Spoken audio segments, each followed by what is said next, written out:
Well, as I stated before, we do things kind of on the low. So I don't exactly have a whole bunch of income. I have actually no income coming in as far as the actual homestead goes.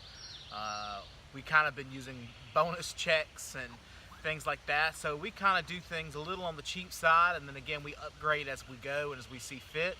But again, this year's about infrastructure, and I don't have time to wait to buy a $3,000 mega coop. So what I have here, some very large pallets that we've gotten from Tractor Supply. Our Tractor Supply here is fantastic. They're great people. Checking with people around you in the industrial areas around you, though, you can always find some free pallets.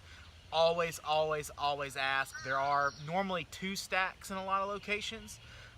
Ones that are being sent back and they get credit for, and then there's the others that are pretty much trash after use. So these I believe help bring in lawnmowers up to Tractor Supply, so they're good and nice and sturdy.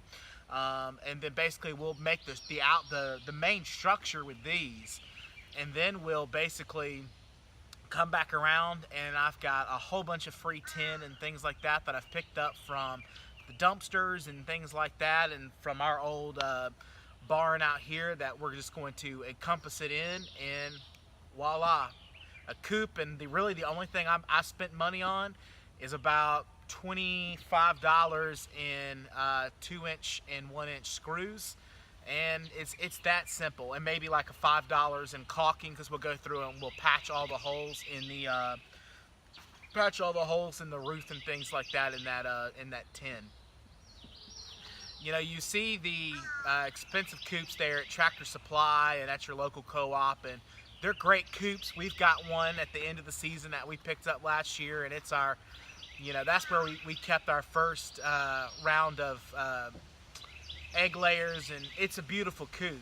But I don't have to spend that kind of money year in and year out to grow and expand. This year we're really wanting to grow our egg layers and maybe do a little breeding ourselves, and maybe being able to sell some hatchlings next year. So we're going to get started on it. I'm going to kind of zip in and zip out on different video clips and things like that, so hopefully it won't be too patchy, but it should be a fantastic afternoon. It is very hot, and so hopefully we're going to knock it out today and not have to come back out here a second day in a row and knock this out. The first coop, or the brooder, that I put up last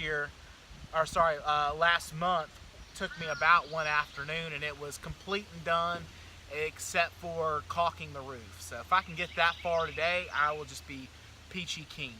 So we chose this specific area. Hopefully the wind's not cutting in on my audio. We chose this specific area for 2 reasons. Right over here, we're over here beside our egg layers and our meat birds, so all of our chickens are all together.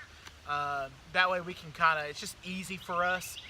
Over here in front of me is some row crops, so at the end of the season we'd like to bring out the electric netting, and we're just going to circle it up, and then we'll let the birds just pick it clean for us. They'll till it all up naturally, fertilize it with their poop, and scratch it all up for us. And you know, they help us, we help them, and it's kind of that symbiotic thing that we like to have with all of our animals here. So we don't necessarily do full permaculture, but that's about as good as it gets for us. We're very thankful for their effort that they put in. So we will, once I get the frame set up, I'll show you where we're at, and again, we'll walk us through it.